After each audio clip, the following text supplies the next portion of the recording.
Shalom, Assalamualaikum, Om Swastiastu, Namo Buddhaya, Salam Kebajikan. Saya Gibi Lewani Fibo Ondang dengan NIM 2214201060. Video ini dibuat untuk melengkapi penilaian ujian akhir semester dengan mata kuliah Komunikasi Dasar Keperawatan dengan dosen pengampu Nurse Joshua Aldrin Kaligis, Sarjana Keperawatan.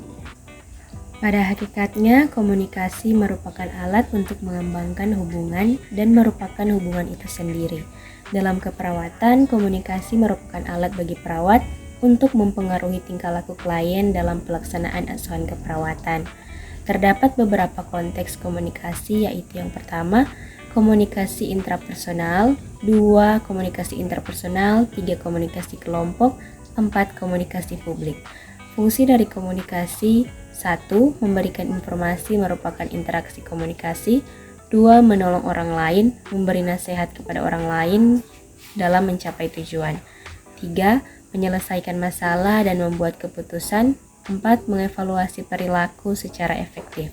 Komunikasi lintas budaya adalah komunikasi yang terjadi di antara orang-orang yang memiliki kebudayaan yang berbeda, bisa berbeda ras, etnik, atau sosial ekonomi.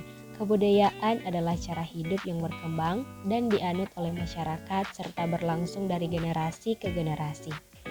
Pentingnya komunikasi lintas budaya yaitu sangat penting karena sangat berguna bagi kita ketika berkunjung atau berkomunikasi dengan lawan bicara yang berasal dari daerah atau negara lain. Begitu juga halnya dalam lingkungan kerja. Berdasarkan jurnal Gambaran Komunikasi Lintas Budaya Perawat di Rumah Sakit Profesor Dr. J.A. Latumeten, Kota Ambon, komunikasi merupakan hal vital dalam penerapan asuhan keperawatan.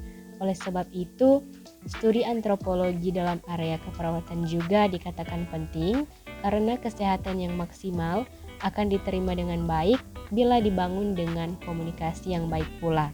Dengan begitu, pemahaman akan komunikasi sangat penting diperlakukan dalam penerapan asuhan keperawatan yang dilakukan oleh perawat lintas budaya. Jenis-jenis komunikasi. Komunikasi menurut perilaku. 1. Komunikasi formal. Komunikasi formal adalah komunikasi yang mengalir melalui saluran resmi yang dirancang dalam bagan organisasi, terutama lembaga resmi pemerintah. Dalam komunikasi formal, maka seseorang umumnya menggunakan tempat, tata bahasa yang terlihat lebih baku dan formal dibandingkan ketika melakukan komunikasi non-formal. 2. Komunikasi informal. Komunikasi informal adalah komunikasi yang berlangsung tanpa mengikuti aturan yang berlaku, atau dengan kata lain, tanpa adanya hierarki yang berlaku dan tidak mendapatkan aturan resmi dan juga tidak berpengaruh terhadap kepentingan organisasi yang bersangkutan. 3. Komunikasi tidak resmi. Komunikasi tidak resmi mengacu pada komunikasi karyawan di luar tempat kerja tentang hal-hal yang tidak terkait dengan pekerjaan. Komunikasi menurut cara penyampaian. 1. Komunikasi lisan. Yang dimaksudkan dengan komunikasi lisan adalah komunikasi yang terjadi secara langsung dan tidak dibatasi oleh jarak, yang artinya komunikasi bentuk ini dilakukan antara kedua belah pihak secara bertatap muka. 2. Komunikasi tertulis. Komunikasi tertulis adalah jenis komunikasi yang dituangkan dalam bentuk surat, naskah, blanko, gambar, foto maupun spanduk. 3. Komunikasi visual.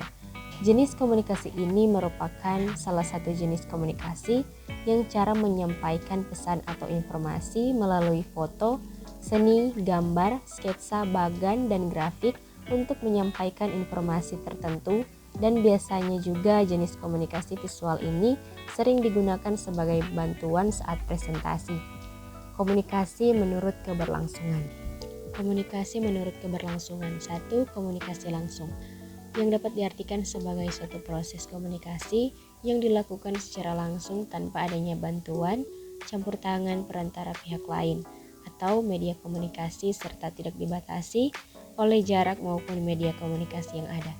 2. Komunikasi tidak langsung. Komunikasi tidak langsung adalah kebalikan dari komunikasi langsung, yaitu dilakukan melalui perantara, baik itu pihak ketiga atau bantuan alat-alat komunikasi lainnya. 3. komunikasi verbal. Secara umum, komunikasi verbal adalah komunikasi yang berbentuk lisan ataupun tulisan. Contohnya adalah pengguna kata-kata. 4. Komunikasi nonverbal. Komunikasi nonverbal adalah komunikasi yang tidak menggunakan kata-kata, tetapi menggunakan bahasa isyarat. Contohnya menggunakan bahasa tubuh seperti mimik wajah dan gerakan tangan, bahkan intonasi suara dan kecepatan berbicara. 5. Komunikasi internal. Komunikasi internal adalah komunikasi yang berlangsung di dalam suatu organisasi atau perusahaan.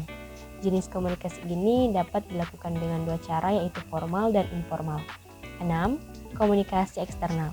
Komunikasi ini terjadi saat perusahaan atau organisasi berkomunikasi dengan pihak yang ada di luar perusahaan.